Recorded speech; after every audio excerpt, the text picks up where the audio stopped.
மகா சிவராத்திரி அன்னைக்கு வீட்டில் இருந்து கபாலீஸ்வரர் கோயிலுக்கு நடந்தே போகணும் அப்படின்னு ஒரு தாட் வந்தது. ஏன்னா ரொம்ப நாளாக நமக்கு இந்த மைண்டில் பார்த்தீங்கன்னா இந்த நேமு ஃபேம் எல்லாம் வந்த உடனே தலைக்கு கொஞ்சம் ஏறுது அப்பப்போ இல்லையா. அதெல்லாம் கொஞ்சம் குறைச்சிக்கிட்டு இந்த உலகத்துக்கு எப்படி வந்தோமோ அப்படி நம்ம இந்த காலால் நடந்து போய் சிவனை போய் பார்த்துட்டு வரலான்னு எனக்கு தோணுச்சு. அதெல்லாம் நானும் என் மனைவியும் 2 பேரும் போய் பார்த்துட்டு சிவனை கரெக்டாக 12 மணிக்கு அவருடைய தர்ஷன் மகா சிவராத்திரி அன்னைக்கு 12 மணிக்கு எனக்கு தர்ஷன் கொடுத்தாரு ஆண்டவன். நன்றி சொல்லிட்டு, ஏன்னா இப்போ அவர் கொடுத்துருக்கிறதே எனக்கு மிகப்பெரிய வரம்.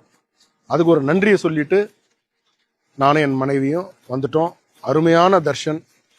எல்லாரும் இவ்வளோதான் வாழ்க்கை பாஸ், இதுக்கு மேலே வாழ்க்கையே கிடையாது. சும்மா நம்ம போட்டு நான் வேணாம் இவன் பெரிய ஆள் எல்லாம் ஒன்றும் இல்லை. ஆண்டவன் சுவிட்சு போட்டால் இருப்போம், சுவிட்சு இல்லைன்னா காலி, அவ்வளோதான். ஆஃப்னா ஒன்றும் இல்லை, நாளைக்கு காலைல ஒன்றுமே இல்லை, யாரும் இருக்க மாட்டோம். அதனால் நிம்மதியாக எல்லாரும் கோயிலுக்கு போங்க. இன்னைக்கு மகா சிவராத்திரி.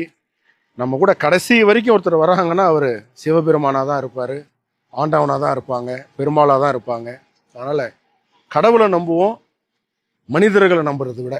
அதனால் எல்லாருக்கும் மகா சிவராத்திரி வாழ்த்துக்கள். பாருங்கள், இந்த பக்கம் யாரும் இல்லை, இந்த பக்கம் யாரும் இல்லை, இவ்வளோதான் வாழ்க்கை, அமைதி, இவ்வளோதான் லைஃப். This is life.